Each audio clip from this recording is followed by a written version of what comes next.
last evening.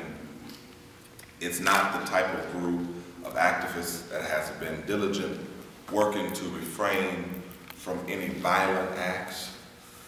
We have swiftly been able to remove all violent people who have incited violence in our community. We've been swiftly able to remove them from any protesting or anything.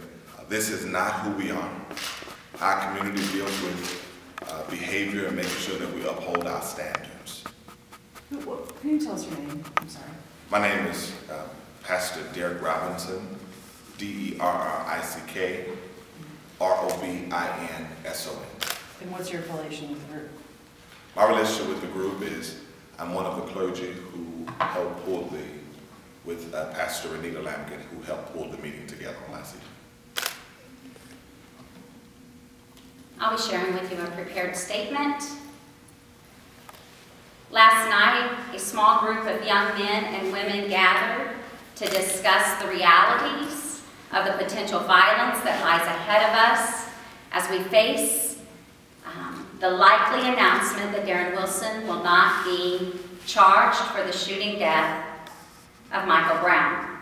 The discussion around militarized police, including the very familiar use of riot gear, wooden bullets, rubber bullets, tear gas, tanks, barking dogs, created a lot of tension. And coupled with the discussion around the realities associated with the threat of martial law being enforced, fears and tensions heightened. As the young adults listened to a few different elders speak, one participant noticed that the conversations were being recorded by a young man who was sitting behind her. At the beginning of the meeting, everyone was asked to turn off their devices. It was specifically stated that there was to be no recording. The church must be a safe space for us to express our cares and our concerns, to lift the pressures of our life without the intrusion of recording. Over the past 91 days, it has been difficult to even have a casual conversation without media exploitation. The constant intrusion has deepened cynicism, it has increased stress, and it has increased anxieties. This night, on this particular night, the young people in attendance, it was important to have a space for emotional safety.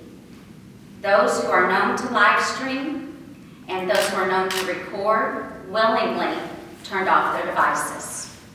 Immediately upon being discovered, the young man started to run out of the church, deepening the suspicion that he was an informant or a plant, particularly for the fascist group that has tried many times to use this particular group of individuals as the front for their instigating actions.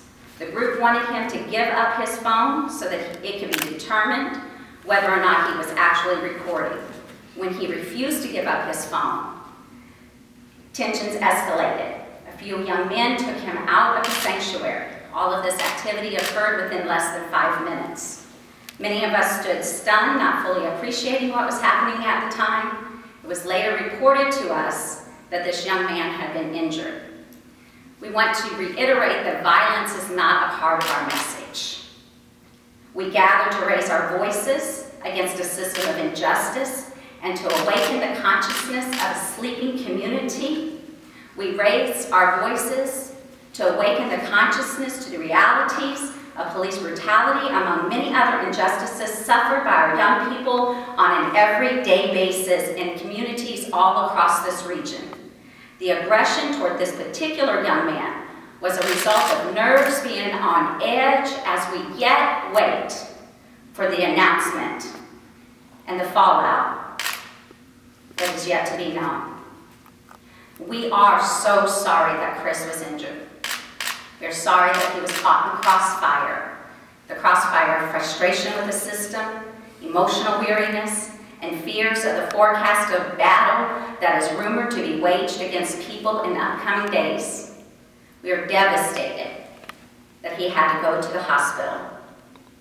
We wish that we could turn back the hands of time and just collect all the devices at the door. We wish that we could have intervened more quickly and more effectively. We wish we wouldn't have had to be there in that meeting at all. We are prayerful that Chris will have the courage to continue his conviction of advocating for justice through his live streaming medium. Live streamers have been essential to the community in a time when mainstream media, our message has gotten lost somewhere. So again, we deeply regret the actions of last night. And we say again that that is not who we are. We are everyday people raising our voices, demanding change, insisting on justice, not tolerating violence internally or externally. Thank you. Can you talk about, so what, did you take action against the people that went after Chris then? The community has a way of taking action themselves, and they are deciding the actions that they will take. Personally, we don't really know who it was. When they escorted him outside, people stood around. We don't know. It wasn't like we're calling roll at the meeting. We didn't have a sign-in sheet, so even to pinpoint who was there is not possible. You mentioned you didn't know if he was from some other groups, a fascist group that's been trying to infiltrate, and we've heard about other groups, anarchists. Talk about how that's just kind of, in terms of when you're out there, you're protesting, you're trying to get a message across, and other people are doing, other things that distract, and just talk about generally the infiltration. Well, generally what happens, what we've observed happen is that a group may be standing, for example, on the parking lot across the street from the police station, and members of this particular group will come and start saying things like, we need to go across the street, we need to go tell those pigs what to do, we need to do this, we need to do that, and get the young folks riled up. And once the young folks get riled up, they fall back. And it happens very consistently, and it's happened, I've been observing it since August 13th. And then I've also seen some vines and other things of, I don't know, because a vine is really short, you can't really tell, if it's some protesters getting upset with the outside groups, or I know somebody tweeted, I think last night, different groups of protesters getting upset with each other. Is this something that's kind of been building with inner frustrations and clashes? There is an amount of that. At this point, we're kind of like a family.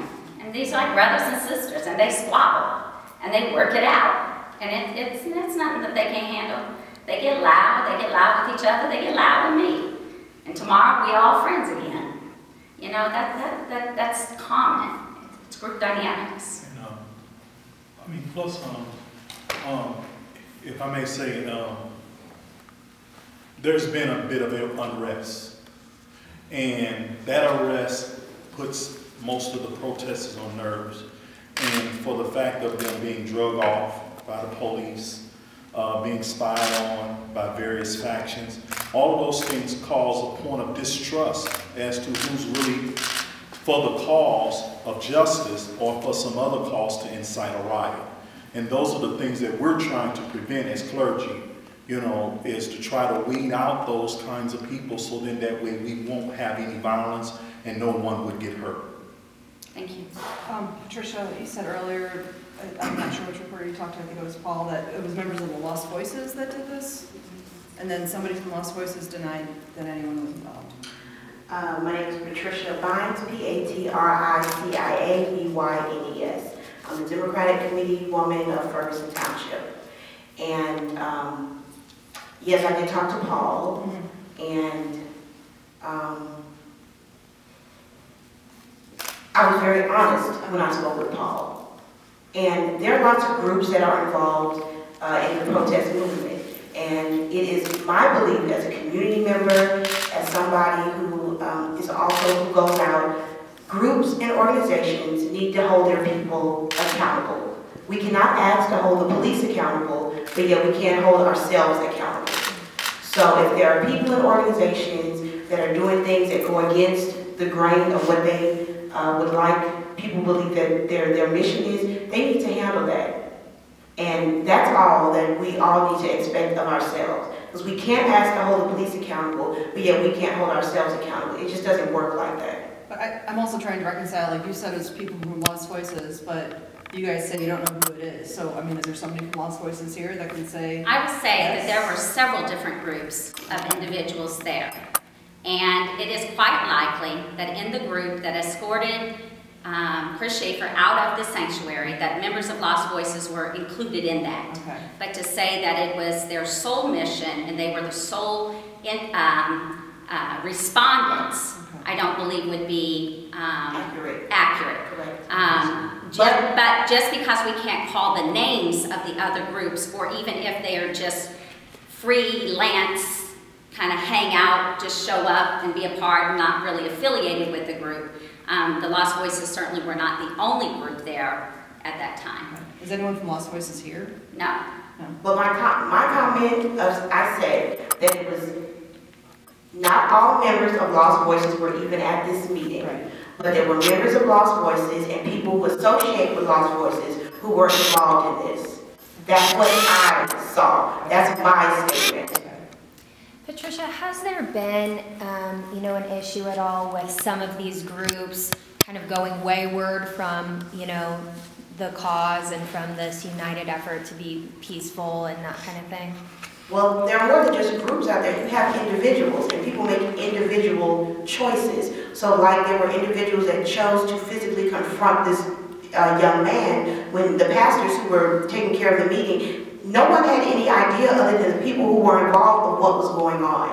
So, you have individuals who make decisions. While some of them may have been a part of a group, there are other people that are just acting on their own accord and are able to hide under the umbrella of some of these groups. So that's why it's important for people when they are with organizations, when they are representing organizations on the ground, they need to remember that and they need to represent their organization or their group accordingly. Can you speak to how many that faction is, those individuals as compared to the larger group? I mean, what percentage of people are instigating? No. I would say that on an average night, let's say we have 150 people out there. You might have one person who decides that they're going to test the limits. And more nights than not, before that person has been able to test their test, the rest of the group has been able to pull them together. I have a question. Have you had a chance to speak to the young man, Chris? Have you spoken to him? I have not. Last night, I actually didn't even learn that he went to the hospital until about almost 1 o'clock this morning, when I got a text from someone who had been there. And as I not so wisely, tweeted back to a person who asked me, was I going to go see him? I said, yes, I'm getting ready to go now. A lot of death threats have come my way recently, and serious things I take very seriously, and some of that emerged last night, and I felt like it probably wasn't wisdom for me to go to the hospital by myself at 2 o'clock in the morning. So the people who were there, he did refuse to see them, so I did not press my way there. And in defense of the clergy, after the incident did take place, I did go to try to look for the young man. We didn't know his name. We didn't know who he was. We didn't know where he come from, No. what he was representing, but we did try to go to seek out and see if he was okay. We stuck around in the parking lot to see if he was going to come back for a car, but then when everybody... I actually went and walked down about 2 blocks to go look for him. He ran down the street on Chambers. So I went down there walking. I had seen the young man before. This is not like this was his first time here. We've seen him out streaming before. So this is not, this is his, first time at a meeting. And I walked about 2 blocks going to see if I could find him, but it was dark. And I'm sure he wasn't just standing around. So I was glad to hear that he did go get some help, but did not know his name, just maybe knew briefly what he may have looked like. Of the group that escorted him out, can you estimate about how many people in that group that took him out? Now, I'm telling you, it happened so fast, and people just kind of all gathered together and everybody went out at the same time. So it was just kind of this big mass exit from the sanctuary. So I really don't know. Was it a rough exodus? I mean, did they have them by the collar? From my perspective, from where I was standing in front of the sanctuary, it was a rushed escort. Now, others say that he ran out, so I may have that part. He did run out. He ran out on his own. Okay. And then they caught up with him? Outside. Right, but I mean, when he ran out, people followed.